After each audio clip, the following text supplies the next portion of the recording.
viewers, and welcome to another episode of Straight from the Heart. I am your host, Ian Thomas. This evening in studio, we're sitting with a gentleman that is from the St. Andrew Parish. I would allow him to introduce himself. Good evening and welcome. Welcome, sir. Thank you, Ian. Well, Phillip Alexander is the name. The caretaker for the NDC in the St. Andrew Northwest area. Who is Phillip Alexander? Phillip Alexander, community activist, somebody who have been around the politics for many a year, but somebody who have served in various capacities. I've been a property valuer for the last 30 years. I've been a public servant for over 25 years. I've retired from the public service. I have my own business as a valuer and estate agent, valuer, professional person in that regard. So that is who Phillip Alexander is. Very much involved in community life in Butchgrove and the St. Andrew area in particular, but at the national level has served in different capacities. What pushed you to take up the mantle of putting yourself in the front line of the Grenadian politics? I have always been around the politics over the years, not necessarily in the front line, because I have assisted in various capacities and in various ways for different persons in the political arena. But it's a desire to serve, a desire to make a difference in the lives of people. I've always had that desire, and I've always been the type of person who have played different roles. And this time around, there have been calls for me to serve at the frontline level. I don't think it is much of a difference in terms of higher or lower level. I think it's just putting the face in the front line now. But it's an opportunity to serve and to give back to the community and to the society in general. Did that calling come from your constituents? Was it a personal decision? Was it a party decision? Was it a family decision? It has involved a lot.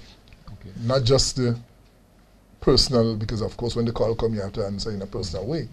But it was more to do with the community and the constituents saying, Phillip, we have an opportunity here before us and we wish to have you serve in that capacity. And there were numerous calls. I mean, not just now, it has always been there. And I have responded to the call positively this time around. And I've always played a role in leading and helping in the political process, in the constituency and in the parish, and at the national level, always. How has the constituency, the wider constituency, apart from your political support, how has the wider constituency, the members that might not have necessarily supported your party, the persons that would be on the other side, how have they received Phillip Alexander in St. Andrews Northwest? Well, generally speaking, and not just in St. Andrews Northwest, across the country, it has been very positive. I mean, the response to the Phillip Alexander presence has been really good. Number of persons have pledged their support, have given their support in various ways. To date, we have been able to do a lot of work in the communities and linking up for persons who may not have known who Phillip Alexander is, and it has been a really, really positive experience. Now, you highlighted you've worked with different campaigns. Care to highlight some of the achievement of the persons that you would assisted in becoming part of government or being in opposition, or some of the contributions you've made through your neck of the woods? Ian, let me say that I've worked with Alan Walker from inception. From 1984 to now, I've worked actively with Alan Walker. And Alan Walker, to me, is a mentor, great friend of mine. We are personal buddies, so it wasn't, that's why I said it wasn't difficult to step up. I mean, I've acted in various capacities with Alan Walker, chaired the constituency branch, managed the campaign, and it has just been a really wonderful experience working alongside him. And over the many years, whether he served in the original NNP, whether he served in the TNP, whether he served in the NDC, Alan and myself has gone back a long way. And we have worked together, and we continue to work together up to today. So, Alan Walker's success in political presence in the St. Andrew Northwest area has been in large measure part of my success, because my input has been there, and persons who are aware would say that, yes, they know what Phillip has done, and there is that relationship with the community. In terms of representation for St. Andrews Northwest, do you think it's receiving its fair share or an adequate amount of representation from the current parliamentary representative? I would say no, because there are some major issues, not just in the Senanju Northwest area, but in the Senanju area. Because I think when you're representing a constituency like Senanju Northwest, which is an integral part of the parish, you'll have major challenges. I mean, that the current representatives, remember we have 4 MPs in the current parliament. You have major challenges in the constituencies.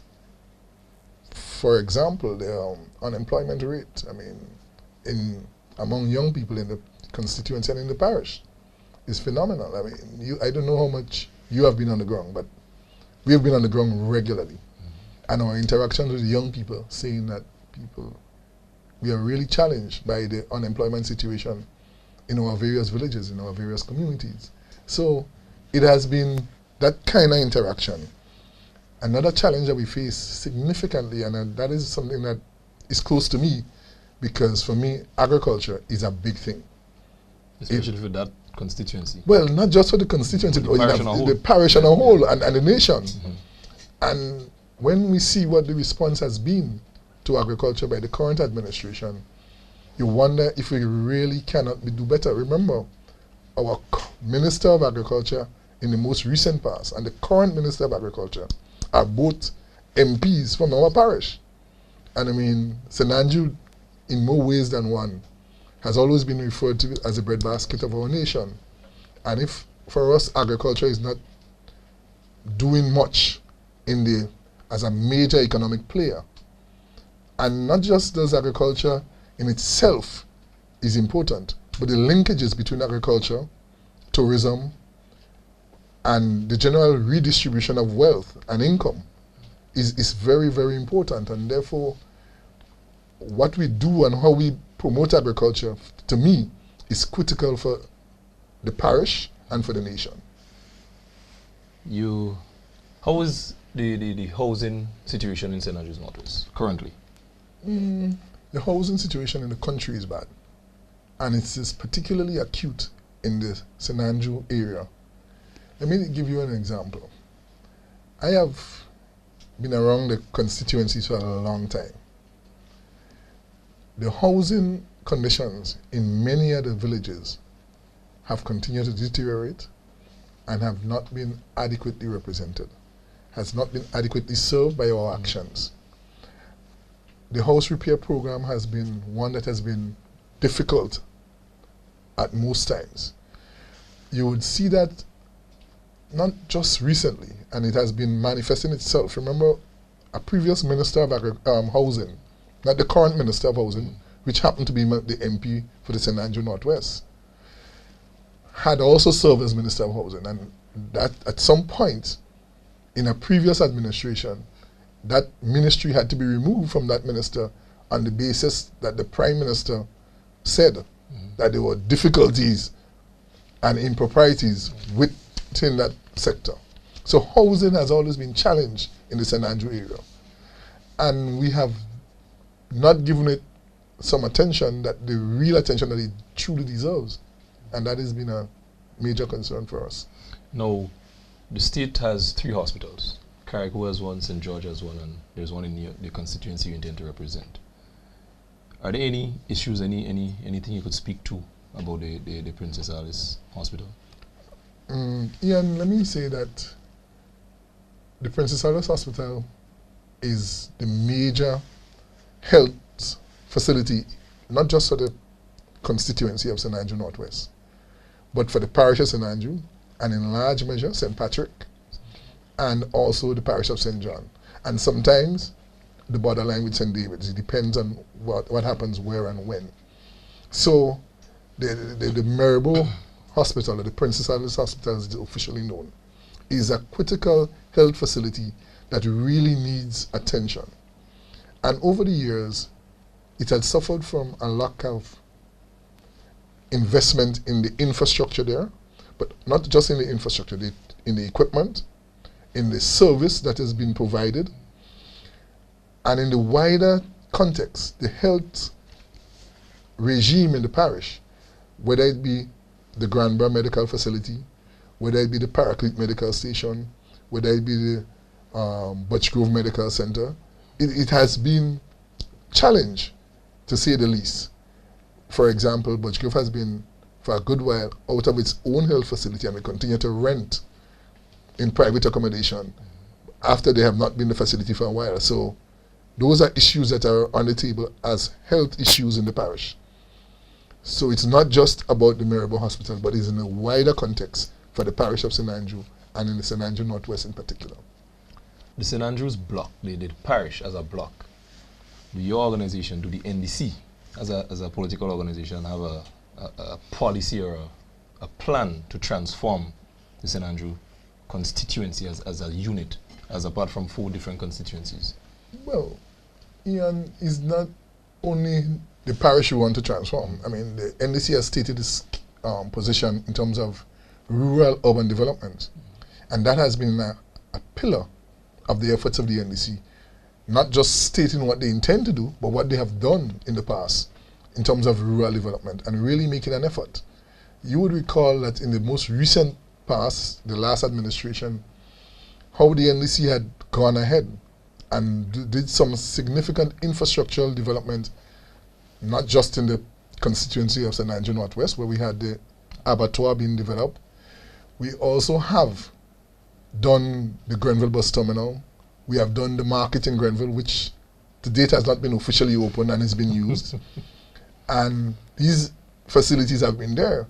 But the visioning for changing the rural-urban mix for the NDC has been well known. And look at what we had attempted to do when we said that we wanted to bring the University of the West Indies, not to St. George's, but to the parish of St. Andrew, in terms of helping to transform our rural economy.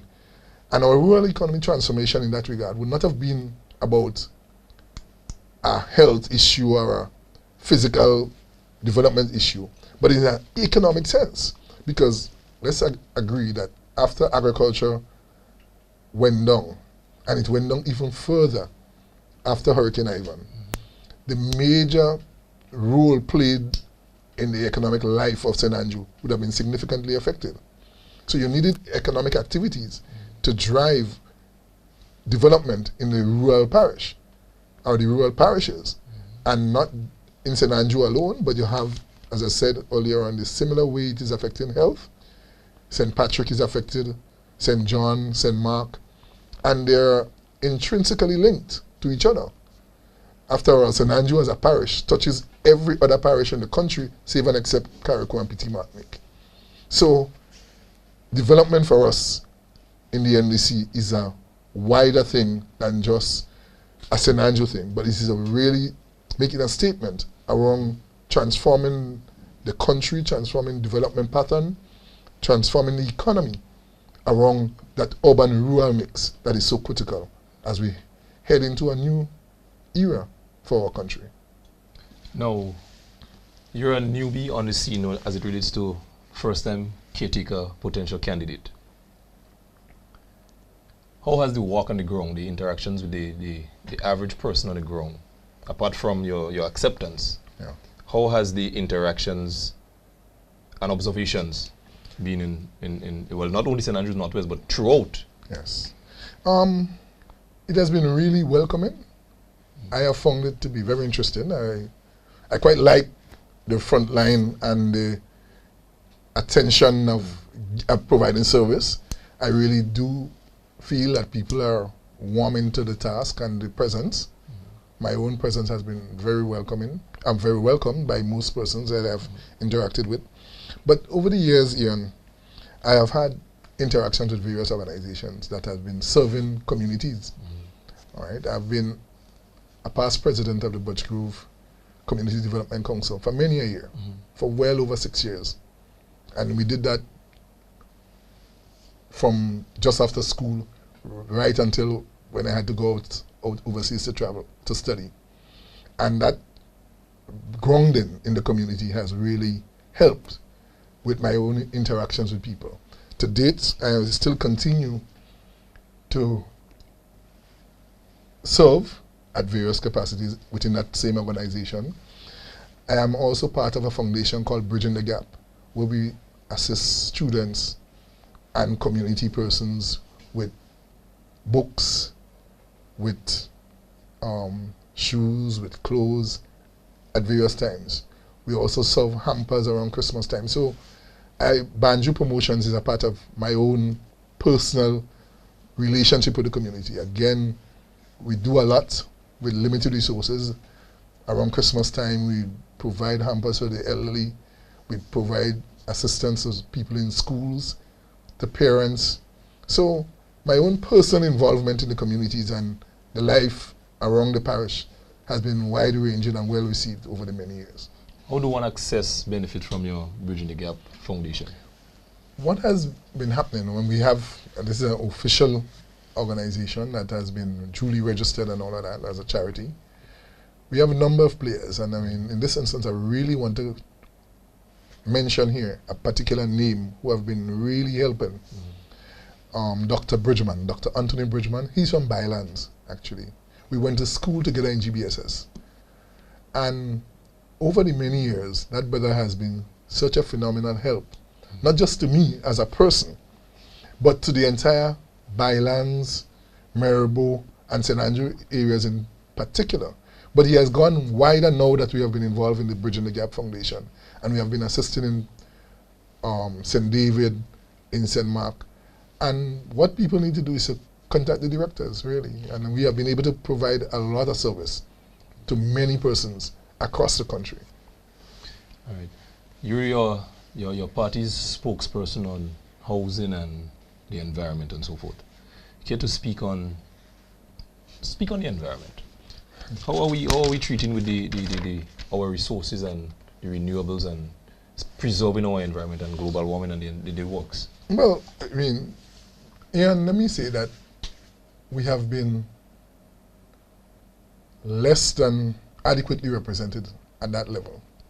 And housing, we mentioned, has always been a challenge and continues to be a challenge. Rural development continues to be a challenge. Land use development continues to be a major challenge because there have been various attempts that have bear limited fruits in most instances. Let me just take you through what the party sees as an effort going forward in housing in particular. We know that the Ministry of Housing has its own housing unit. We know that we also have a housing authority. In a new development trust that the NDC is proposing going forward, it is a different type of housing arrangement. It is our housing effort will be built along similar lines to that which exists in Jamaica today, where the Housing Trust of Jamaica, there are several persons who will contribute to that trust.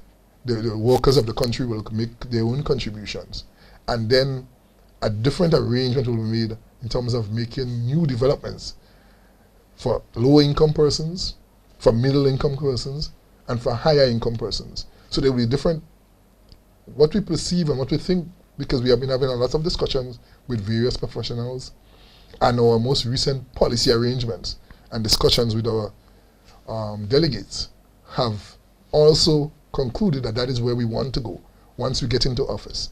So we are now providing a new list of life to how housing and the whole housing arrangement will be dealt with in the country, bringing a paradigm shift to what is currently happening. And it is really enlightening and encouraging. I really look forward to serving and providing that kind of leadership. And the NDC in particular wants to get people involved in that kind of engagements, not just in housing. We have also spoken at length of our different approaches to land development. We clearly can't be doing the same wrong things to continue to get this. We will get the same result if we continue to do the same wrong things. So our effort has to be different. As you speak about land, I want you to tell us about the recently passed bill as it relates to the acquisition of land. I can't remember the exact name of it, but I think a bill was passed a few months ago that would give a person the right to claim a piece of property that was being in their possession for over a period of time and so forth. Well, The name of the act is the Possessory Titles Bill. Titles Bill, yeah. Yeah. And that is a new bit of legislation that the government has introduced.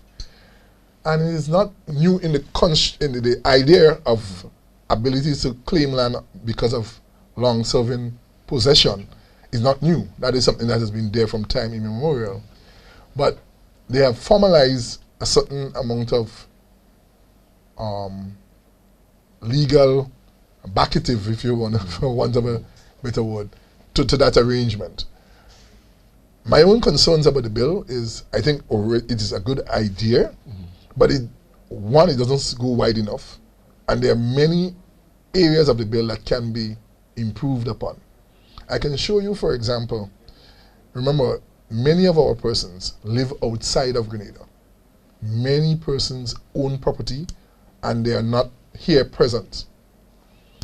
And to give a mere 3 months and notification in the Gazette where very few persons... The legal part of this, I had to get some information from somebody that is, in that area. That's part of your 40. Yes, and I will continue, and I think this is an idea that we should continue to educate persons on the bill. I think this is an opportunity for persons involved in the NDC and maybe the youths of Grenada to take this on as a challenge.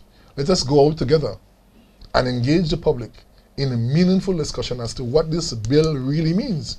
What are the legal implications of the bill? What are the physical applications that could be had? And how we can best improve what is being proposed. Because what is clear is that the government of Grenada, as it stands, does not seem to want to engage in that kind of open, honest discussion with the public. And if they had taken on board some of the comments made and given the public time to have meaningful discussion around such an act, it would have resulted in my mind, a very different bill being presented to the country. A more comprehensive bill. A lot more comprehensive. Constitutional reform and the referendum process. Your party decided to remove the cell from the advisory committee, the board that was set up to actually guide the process. Do you have any information as it relates to the process, where are we? Right. Well, the political leader has exposed a lot in recent days as to what the party sees as the major challenges. And we continue to be concerned about it. The Constitution Review Body seem to be not taking heed of a lot of the issues that have been raised. And we really think that an opportunity has to be given to the public to discuss honestly what they feel about these proposed bills that are before us, and what are the challenges that we will face going forward if we are going to go to a referendum. I agree that the constitution reform is needed, and the NDC has made that very clear. But how do we approach it is a different matter. The current approach to us does not sit well in the public domain, and we would really want to see a different approach taken by not just the government of the day, because we as people have to take ownership of that process. It is our constitution, is that which will govern our own behavior, our own relationship, not just with the persons in the community, but with the state. And that is so important that we really should get involved in a different way. And that is what the NDC has been saying. Looking at the recent happenings in the United Kingdom, and Brexit, the lack of education or the lack of knowledge when it comes to the reform process could lead to the detriment of a state. Because I'm saying that to say, days following the referendum in the United Kingdom, the #1 search topic was, what is the constitutional reform? What is the process? What is referendum? So if you have the people not really educated as to what the content of the document or whatever the case might be, and they have to go out and vote, do you think this is similar? Something similar could happen in our context here? I think so. I think there are so much similarities that are there for us between what emerged after the referendum in the United Kingdom and what I think could happen here in Grenada. that it will provide major challenges to the authorities if this thing goes the way that it seemed to be going at the moment, without enough consultation, without enough knowledge at the community level, and without enough seriously reconsidering the approaches. And this is not just about constitution, you know, Ian. We have done similar things to the way we approach development in our country. And I think this is where, at some point, the powers that be, and that is why I've always advocated a different approach to governance. Because what is happening now is not working for us as a people. And the governance of our country really needs to be reviewed. And that is where I think that the constitutional arrangement, whatever it is that will emerge, must come from us as a people. And therefore we will respond if we think that that arrangement is really reflecting our views. But you see, one may say on election day you vote for representation. Let me elect a man to make a decision for me. So after that, the decision is in the individual's hand to make for the constituents. Because if you look, the provisions that were made and recommendations that came from the reform, the consultation at the Trade Center about a year and a half ago, over 1,000 persons indicated that the process was flawed.